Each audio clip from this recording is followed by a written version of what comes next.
السلام عليكم ورحمة الله. طلبة قسم الأجهزة الطبية، راح نكمل اليوم وياكم مادة الدوائر الإلكترونية، تكملة موضوع ال Operational Amplifier. وياكم التدريسي المدرس المساعد حسن علي سلبي.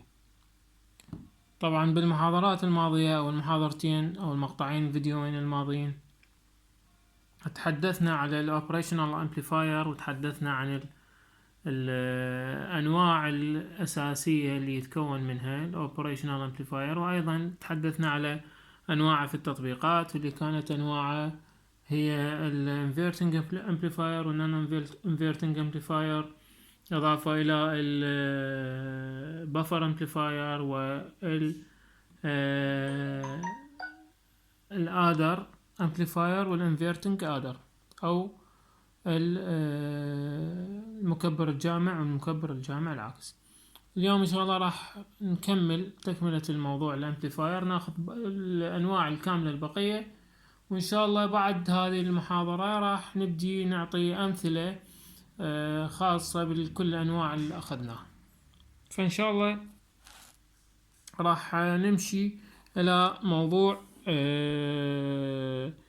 رقم 6، النوع رقم 6 اللي احنا نسميه ال differential amplifier.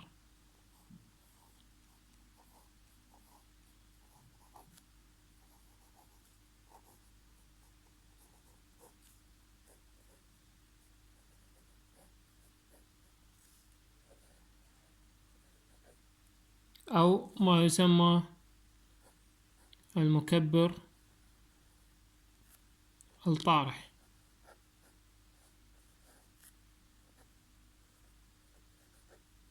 أخذنا بالمحاضرات الماضية أنه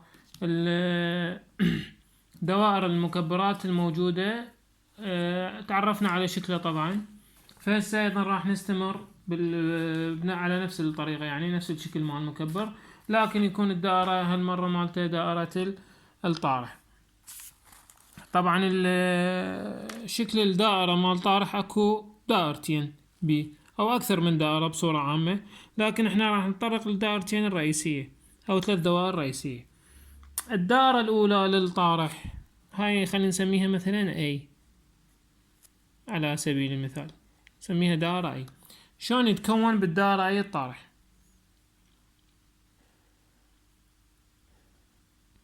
راح يكون عندنا بهذا الشكل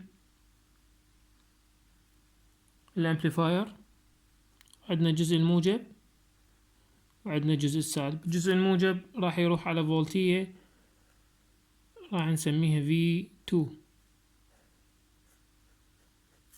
والجزء السالب راح يروح على مقاومة، المقاومة ايضا راح تروح على مصدر فولتية نسميها V1، وايضا اكو فيدباك ريزيستنس ناخذ من ال V out. هذا شكل الدائرة الأولى لدائرة الديفرنشال امبليفاير أو الطارح، المكبر الطارح. طبعا على نفس الطريقة اللي أخذناها احنا شلون نوزع الفولتيات بصورة مباشرة. شلون نوزع الفولتيات بصورة مباشرة؟ أولا مثل ما تعلمنا انه ناخذ هذا النود باللون الأخضر، وناخذ النود الثاني أيضا باللون الأخضر. عرفنا انه اكو فولتية بين هذه النود وهذه النود، راح شو نسميها؟ نسميها VN. طبعا هاي قيمتها اسمها R، هاي قيمتها اسمها RF. فكالعادة انه نقول VIN يساوي لنا شو يساوي لنا V1 minus V2، وبالتالي انه VN دائما قلنا لازم ايش قد تساوي لنا 0. هذا يعني انه V1 تساوي لنا V2. هاي يا V1 ويا V2، ال V1 هنا وال V2 هنا، فراح شو نسميها؟ نسميها V1 داش V2 داش، اللي هي وين موقعها حتى لا يصير لغط بالموضوع. هاي V1 داش اللي على النود الأخضر، وهاي V2 داش. هاي ال V2 داش وهاي ال V1 داش هي تختلف عن ال V1 وعن ال V2. هاي الفولتيات اللي هي خاصة فقط في النودات مال النودات الخاصة بالاوبريشنال امبليفاير. الآن بما انه V1 داش تساوي لنا V2 داش، هاي الفولتية تساوي هاي الفولتية. هاي الفولتية هي قيمتها مباشرة عندنا V2 داش بالأحمر. ايش راح تسوي؟ راح تسوي لنا ال V2. هاي الفولتية هي نفسها الفولتية، وبالتالي شو تساوي؟ تساوي نفسها. عندنا احنا V1 داش يساوي V2 داش، V2 داش قيمتها V2، اذا V1 داش ايش راح تساوي؟ راح تساوي V2. نعيد، V1 داش تساوي V2 داش. هاي V1 داش باللون الأخضر تساوي V2 داش باللون الأخضر أيضا. V2 داش قيمتها هي V2، بالتالي إنه V2 داش تساوي V1 داش وتساوي قيمتها اللي هي شنو وش قد؟ V2. هسه نجي طبعا مثل ما أخذنا بالمحاضرات السابقة نحدد اتجاه التيار. هذا نسميه IS وهذا نسميه IF. هسه IS شو راح يساوي لي؟ راح يساوي لي V1 ناقص V1 داش، V1 والداش بالأحمر، على R فارزة. IF شو يساوي لنا؟ أيضا يساوي لي V1 والداش أيضا باللون الأحمر ناقص V out على RF. واضح؟ عندنا احنا V1 داش equal جد equal V2. هذا راح يؤدي لي وانا V هذا كل هنا فارزة V1 داش يساوي لنا V2. هاي اخذناها من فوق. وعندنا IS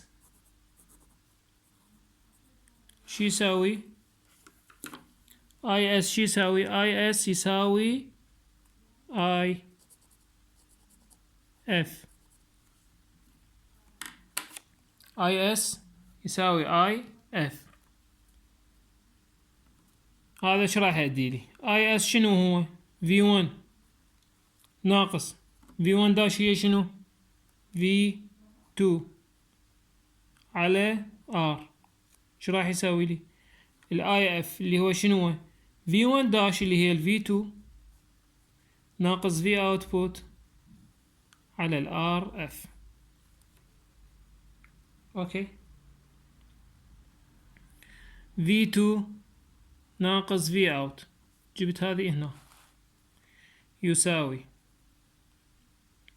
شو يساوي؟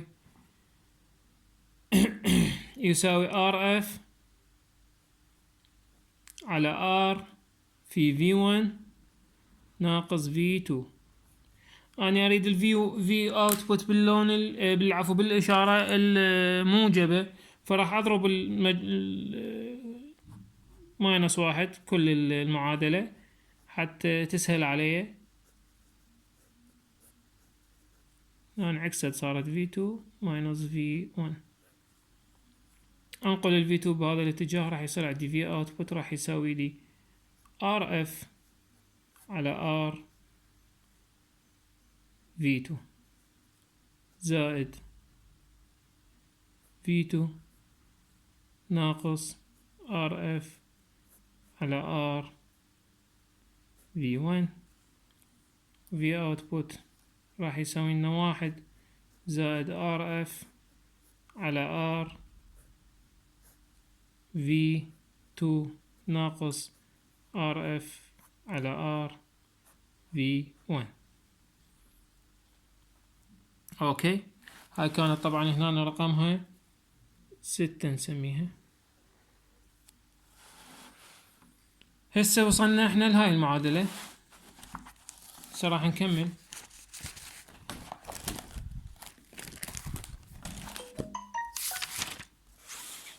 راح نكمل هنا. هاي رقم 7. راح نفرض فرضية نفرضها دائما بكل الاشتقاقات. احنا طبعا هذا اشتقاق للموضوع. الفرضية راح تقول if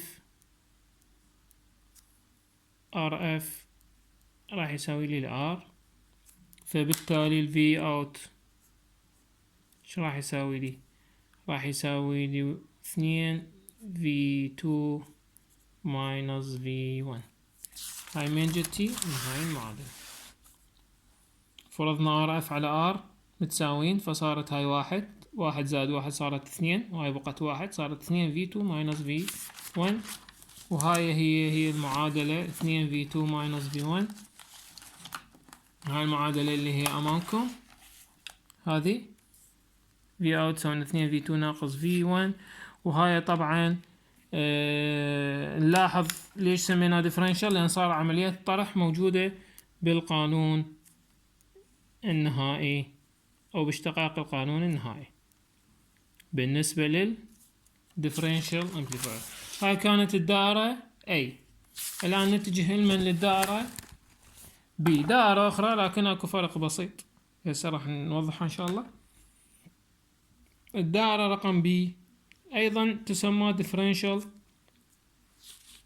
amplifier، أيضا تسمى بالمكبر الطارح. هاي الدائرة تشبه الدائرة السابقة، دائرة الطارح، لكن أكو اختلافات بسيطة.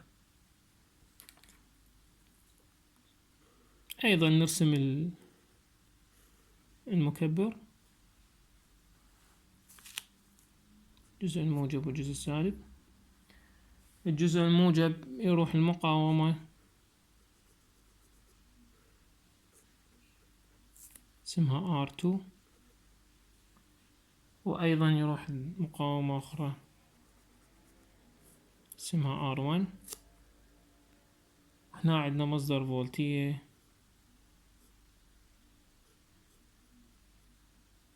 اسمه V2، هذا المصدر يعني مربوط على الجزء الموجب من الامبليفاير. الجزء السالب اكو مقاومة اسمها R الى مصدر فولتية ايضا اسمه V1. اكو مقاومة بالفيدباك اسمها R فيدباك، وهذه اسمها V out. واضحة هنا العملية، نفس الدائرة اللي قبلها، لكن حطينا هنا مقاومات مختلفة في الجزء الموجب. الجزء الموجب بالدائرة الماضية كان مباشرة يروح للجراوند. هسه هنا راح نجي ننتبه شوية، راح نجي قسم النودات. هذا النود عندنا وهذا النود، مثل ما تعلمنا بكل اشتقاق وبكل امبليفاير. وراح نسوي هاي ال V الموجودة هي هاي ال V input. وش عندنا بال V input؟ راح هالمرة راح نسميها V داش و V دبل داش. هاي نسميناها V داش اللي هي ال V1 دائما كنا نسميها، وهاي ال V دبل داش حتى ما يكون تشابه يعني. هاي سميناها V داش وهاي سميناها شنو؟ ال V دبل داش. جيد. هسه حاليا ايش راح يكون عندنا V input شو تساوي؟ تساوي لنا V داش ماينس V دبل داش وتساوي 0. ماكو شي جديد. V داش تساوي V دبل داش. اوكي، نفس القوانين القديمة. الآن شلون نطلع قانون لل V داش وشلون نطلع قانون للفي دبل داش. وبما انه هي متساويتين، اذا القى اي معادلة لاي فولتية من هاي الفولتيات اني راح تطلع عندي الاشتقاق مالتي يكون سهل. فهسه راح نبدي بمن؟ بالفي دبل داش على فرض هاي الفولتية. في دبل داش شو تساوي لي؟ هنا طبعا راح نرجع للأساسيات الخاصة بالدوائر الكهربائية أو بالإلكتريكال سيركت. إذا عندنا أريد مصدر، أريد أحسب الفولتية على مقاومة وعندي مقاومتين وعندي مصدر فولتية، فهذا ما يسمى بالفولتج ديفايدر رول. احنا عندنا قلنا الأساسيات، يعني المفروض إنه احنا يعني باي ديفولت ماخذيها. فبالخلال الفولتج ديفايدر رول هاي الدائرة ايش راح يساوي لي؟ راح يساوي لي V2 المصدر في المقاومة اللي أريد عليها الفولتية اللي هي R2 على R1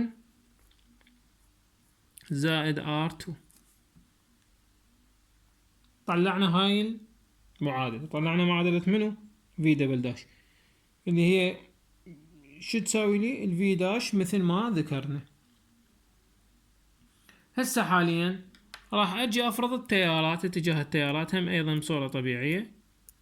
هذا راح نسميه I1 وهذا راح نسميه I2 وهذا راح نسميه IF.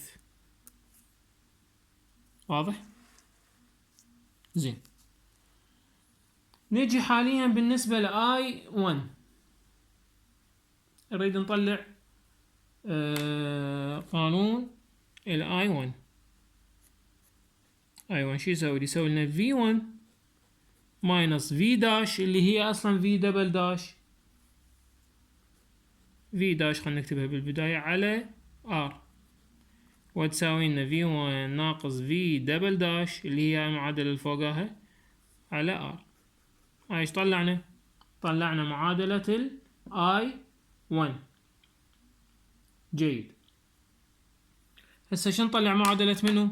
نطلع معادلة فارزة ال IF. ال IF شو يساوي لي؟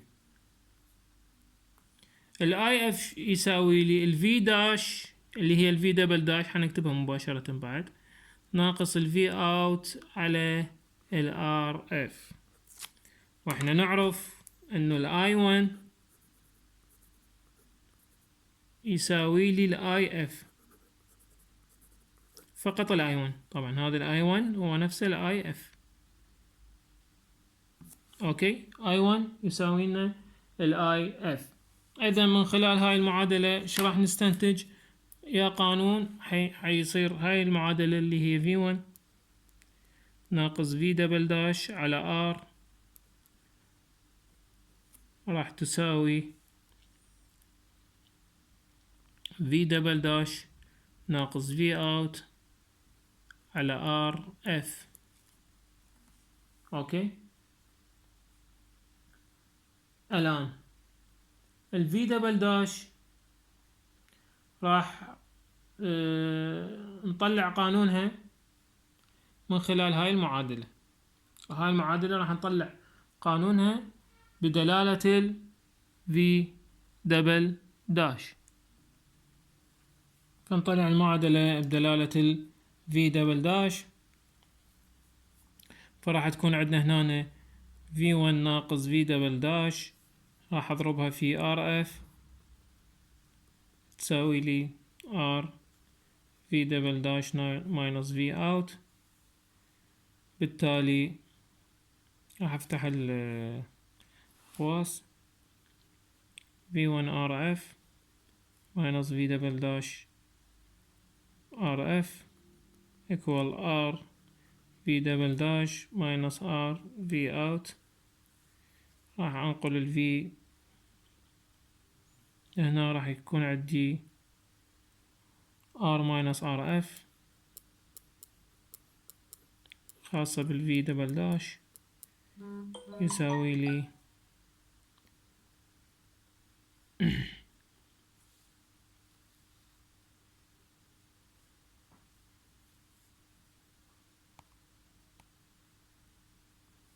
راح تساوي عندي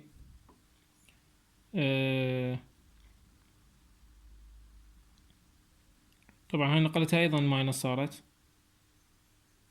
هاي نقلتها ايضا ماينس، فحتكون شغلة ماينس للجميع، هنا زائد، راح يسوي لي ماينس ار في اوتبوت ماينس في 1 ار اف في دبل داش، راح يساوي لي طبعا راح تكون في 1 ار اف زائد ار اف في اوت على ار زائد ار اف. الماينس كله راح ويا الماينس، الماينس كله راح ويا الماينس طبعا. بالتالي عندنا طلعنا معادلة للفي دبل داش بدلالة الفي دبل داش. هسه هاي المعادلة الفي دبل داش ايش راح تساوي؟ ايش راح اقارنها؟ اقارنها ويا هاي المعادلة الاولى طلعناها، ففي دبل داش راح تساوي لي هاي المعادلة، وايضا ايش راح تساوي لي بالدلالة الثانية؟ هتساوي لي في 2 في R2 على R1 زائد R2. من خلال هاي المعادلة راح نطلع ال V output. بالتالي أيضا بعض التبسيط حتى ما نطول بالموضوع، رقم 8 هنا. بالتالي بعد التبسيط راح تكون عندنا ال V out يساوين لي ال V2 في R2 على R1 زائد R2 R زائد RF. بسطوها طبعا انتو وشوفوها يطلع مساوي لهذه الماجنتيود ماينس RF على R V1. حنفرض ايضا فرضيات حتى نبسط هاي القيم طبعا. فنقول if R1 equal R و R2 يسوي لي RF، فبالتالي V out راح يساوي لي RF على R شنو V2 minus V1. فبالتالي اختصرنا هاي ايضا القانون العام، اختصرنا